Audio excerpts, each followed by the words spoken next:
আমাদের হরির অনেক ধরনের ব্যবসা করছে, কিন্তু কোনো ব্যবসায় সে ঠিকঠাকভাবে ভালো উপার্জন করতে পারে না। এর একমাত্র কারণ হলো হরি যে ব্যবসাই শুরু করুক না কেন, ওর উল্টো সাইডে সামনের লোকটাও হরির দেখা দেখি ওই একই ব্যবসা শুরু করে দেয়। সেই দিন হরি কুমড়ো নিয়ে বাজারে গেল আর বসে বসে সৃষ্টিকর্তাকে ডাকতে লাগলো। হে সৃষ্টিকর্তা, আজকে আমি কুমড়ো বিক্রি করতে এসেছি। আমার সামনের লোকটা আবার যেন কুমড়ো নিয়ে বিক্রি করতে না বসে যায়, তাহলে আমার আর আয় হবে না। হে সৃষ্টিকর্তা, আমার উপর একটু দয়া দেখাও। তোমার দয়া ছাড়া তো আমি কিছুই করতে পারবো না।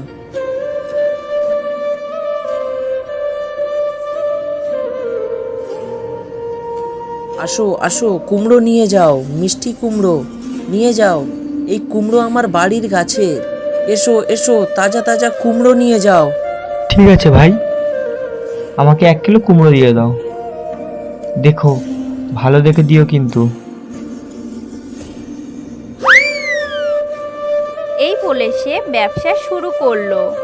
আসো আসো, কুমড়ো নিয়ে যাও, মিষ্টি কুমড়ো নিয়ে যাও। এই কুমড়ো আমার বাড়ির গাছের।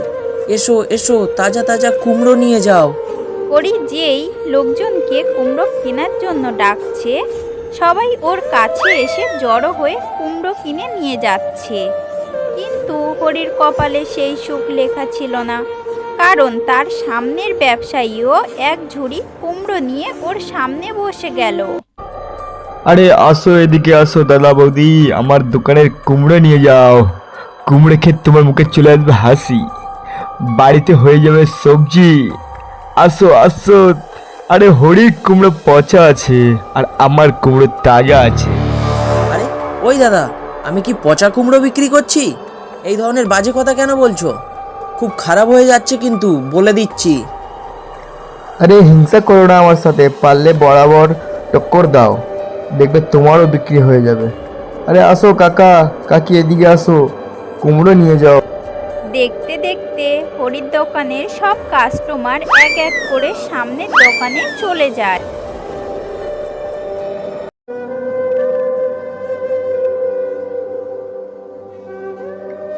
আরে এ কি হলো? আজকেও তুমি একটাও কুমড়ো বিক্রি করতে পারলে না? আরে কি করব লক্ষ্মী, আমিও কুমড়ো বিক্রি করছিলাম আর আমার সামনের দোকানদারও কুমড়ো বিক্রি করছিল। আমার সমস্ত কাস্টমার সামনের দোকানে চলে গিয়েছে, তাই আমার একটাও কুমড়ো বিক্রি হয়নি। আমি কি করব বলো লক্ষ্মী? আমার সামনের দোকানদার সব সময় আমাকে দেখে হিংসা করে। শোনো, তুমি একটা কাজ করো, কালকে বাজারে মাছ নিয়ে যাও। তুমি মাছ বিক্রি করো, দেখবে তোমার অনেক লাভ হবে। ঠিক আছে, তুমি যখন বলছো তাহলে দেখি। তোমার কথায় আমি কালকে বাজারে মাছই বিক্রি করব, তারপর দেখি কি হয়। আরে মাছ আছে, মাছ, তাজা তাজা মাছ নিয়ে যাও। 200 টাকা কিলো, 200 টাকা কিলো, তাজা তাজা মাছ আছে, নিয়ে যাও। আসো আসো। আরে দাদা, আমাকে 1 কিলো মাছ দিয়ে দিন, তাড়াতাড়ি দিন দাদা। আচ্ছা, হরি 200 টাকা কিলো মাছ বিক্রি করছে, দাঁড়াও আমি 150 টাকা কিলো মাছ বিক্রি করব। আরে এদিকে আসো এদিকে আসো, 150 টাকা কিলো মাছ নিয়ে যাও, 300 টাকা করে কিলো। আরে 150 টাকা করে কিলো? 150 টাকা? এই তো অনেক সস্তায় বিক্রি করছে, চলো ওর কাছ থেকেই নিয়ে নিই। আরে ও দাদা, তুমি চলে যাচ্ছ কেন? আরে একটু শোনো। আরে এখানে আসো না, আমার কাছে তাজা মাছ আছে। আমার কাছে আসলো আর মাছ না নিয়ে চলে গেল। সবাই এরকম কেন করছে আমার সাথে? দাদা, তুমি আমাকে একটা কথা বলো তো, আমি তোমার কি এমন করেছি যে তুমি আমার প্রত্যেকটা ব্যবসা খারাপ করে দাও? আমি যে জিনিস বিক্রি করতে আনি না কেন, তুমি সেই একই জিনিস বিক্রি করতে চলে আসো। আরে এই পাগলের কথা আমি কোনো কান দিই না, আর আপনারাও কান দেবেন না। আরে তুমি আমাকে কি বললে? হ্যাঁ, আমাকে পাগল বললে? আমি পাগল? হ্যাঁ, আজকের পর থেকে আমি এখানে আর ব্যবসাই করব না। তারপর দেখি তুমি আমার পিছনে কিভাবে লাগো। আমাকে আর নকল করতে পারবে না, আর আমার ব্যবসাও খারাপ করতে পারবে না।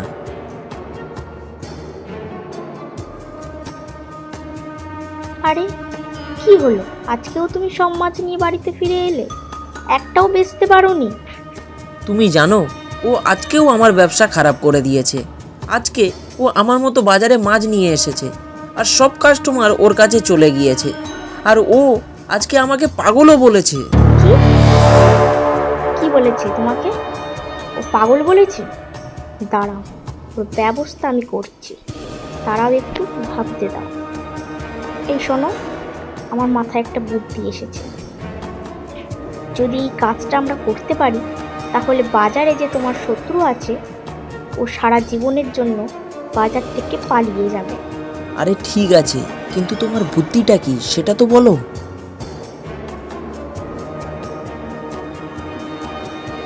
আরে বাহ, এটা তো খুবই ভালো একটা বুদ্ধি। এই বুদ্ধিটা আমার মাথায় কেন আসেনি? এবার দেখবো আমি ও আমার ব্যবসা কিভাবে খারাপ করে। এবার ও বুঝতে পারবে, যেরকম কর্ম সেরকম ফল। পরের দিন সকালে রাজমিস্ত্রি হরির ঘরের উপরে ইট গেঁথে আরেকটি ঘর তৈরি করে দেয়।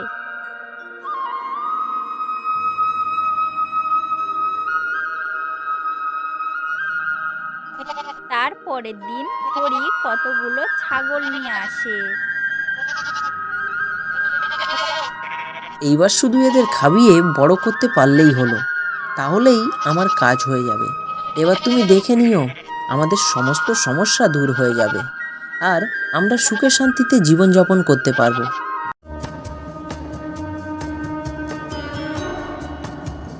আরে এবার আমার মাথাটা না খারাপ হয়ে যাবে। কালকেও হরি বাজারে কিছু বিক্রি করতে আসেনি, আজকেও এলো না। আমার মনটা তো খুব বিচলিত হয়ে উঠেছে। কিন্তু হরি ভাই আবার কোনো নতুন ব্যবসা শুরু করেনি তো? হ্যাঁ, তুমি ঠিক বলেছ। হতে পারে এবার কি হরি নতুন কোনো ব্যবসা শুরু করছে। এটা আমাদের জানতেই হবে। তুমি একটা কাজ করো, ওর বাড়ির দিকে যাও, গিয়ে ওই হরির বউয়ের সাথে ভালো করে মেলামেশা করো। ভালো করে মেলামেশা করে দেখো নতুন কি ব্যবসা শুরু করেছে ওরা। আচ্ছা বাবা, ঠিক আছে, আমি এখনই যাচ্ছি।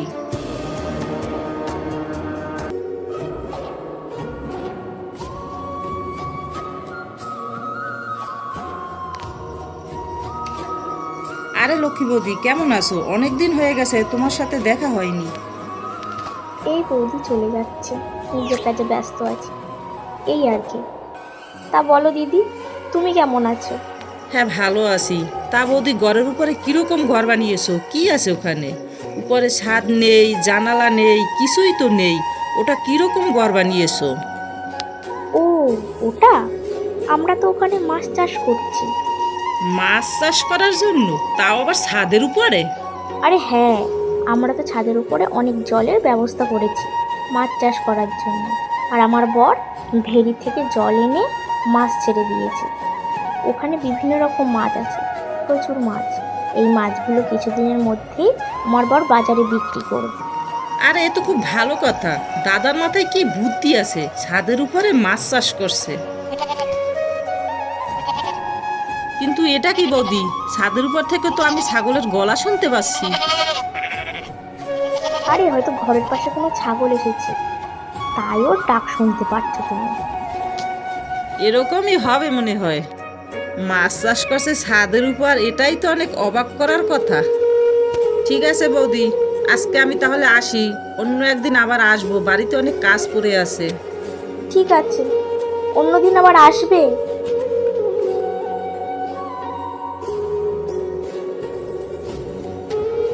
হ্যাঁ, যাও যাও, তুমিও বাড়িতে গিয়ে ছাদের উপরে মাছ চাষ করো, তবেই তো জমবে আসলে খেলা। হা হা হা হা হা।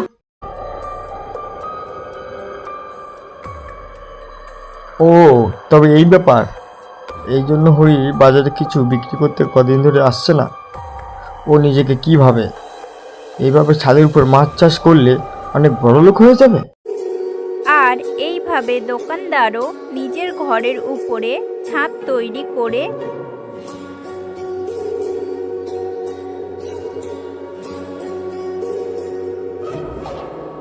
তাতে জল দিয়ে অনেকগুলো মাছ চাষ করতে লাগলো।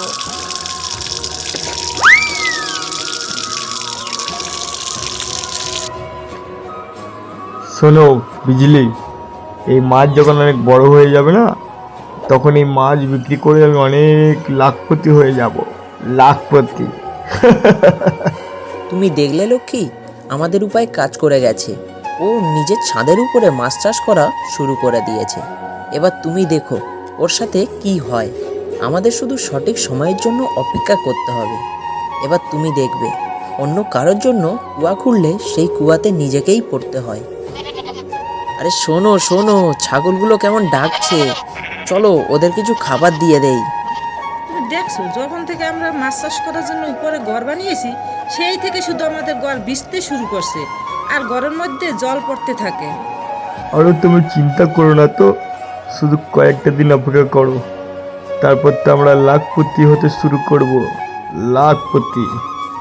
আমরা ঘরের দেওয়ালে চারপাশে টাইলস লাগিয়ে দেবো। তুমি শোনো, আমার খেতে দাও, খুব খিদা পেয়েছে। দেখো আমি তোমার জন্য গরম গরম রুটি আর সবজি নিয়ে এসেছি। তো তো আপনার এই এই সমস্ত ছাগলগুলোর দাম হলো 90, হ্যাঁ 90,000 টাকা। হ্যাঁ,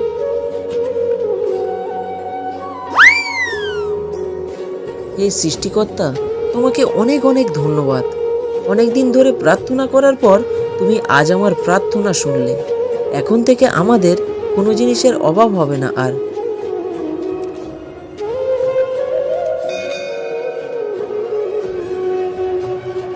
আজকে আমি অনেক খুশি। আজকেই বউকে বলবো ও আমার জন্য আর নিজের জন্য যেন ভালো ভালো খাবার তৈরি করে। আরে সর্বনাশ হয়ে গেল রে, সর্বনাশ হয়ে গেল। হায় হায়, সর্বনাশ হয়ে গেল রে। আরে এই ছেলে, তুমি এইভাবে দৌড়াচ্ছ কেন? কি সর্বনাশ হয়ে গেল বলো আমাকে। আরে ওই কাকাটা ছিল না যে ঘরের উপরে মাছ চাষ করছিল, তার পুরো ঘরে জল ভরে গেছে, সমস্ত ঘর ভেঙে গেছে। আমি সব গ্রামের লোকেদের ডাকতে যাচ্ছি। আরে আমার সর্বোচ্চ চলে গেল। আরে আমার সর্বোচ্চ চলে গেল। এই জন্য বলে সৃষ্টিকর্তা যখন দেয় দুহাত ভরে দেয়, আর যখন নেয় তো সব কিছুই কেড়ে নেয়। সারা জীবন তুমি আমার ব্যবসা নকল করেছো, এবার বোঝো মজা। কাউকে দেখে হিংসা করতে নেই। আর এই সব বুদ্ধি সব আমার বউয়ের। এইবার তুমি বুঝতে পারলে পুরো খেলাটা। এরপর হরি নিজের ঘরে ছাগল পালার ঘটনা আর এইগুলো বিক্রি করে 90,000 টাকা যে পেল সেই সব ঘটনা খুলে বলে। ও, তার মানে এতদিন ধরে তুমি ছাদের উপর ছাগল চাষ করছিলে? আরে হ্যাঁ হ্যাঁ ভাই, আমি ছাগল চাষ করেছিলাম। আরে আমার সর্বোচ্চ চলে গেল।